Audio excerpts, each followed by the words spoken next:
সাবুর লাড্ডু তৈরি করার জন্য এখানে আমরা 250 গ্রাম ছোটো দানার সাবু, 50 গ্রাম আখের গুড় এবং হাফ বাটি চিনি নিয়ে নিয়েছিলাম। এরপর উনুনে একটা কড়া বসিয়ে তাতে ঠিক পরিমাণ মতো 2 চামচ ঘি দিয়ে নিতে হবে। এরপর 250 গ্রামের সাবুটাকে আমরা ঠিক আধ ঘন্টার জন্য উষ্ণ গরম জলে ভিজিয়ে রেখেছিলাম। যখন দেখব ঠিক সাবুটা গলে গলে এসেছে, সেই ঘিয়ের ওপরে সাবুটাকে দিয়ে ভালো করে নেড়ে চেড়ে নেব এবং ভালো করে নেড়ে চেড়ার ঠিক কিছুক্ষণ পরেই আমরা তাতে সামান্য একটু নুন দিয়ে দেবো এবং হাফ বাটি চিনিটাও দিয়ে দেবো।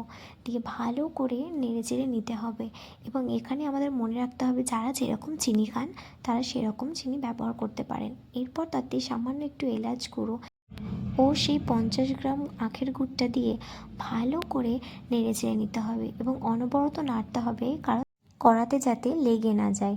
আমরা ভালো করে নেড়ে চেড়ে নেওয়ার ঠিক পর 1 চামচ কাজু বাদাম ভেঙে রাখা এবং 1 চামচ চারমগজ দিয়ে দেব।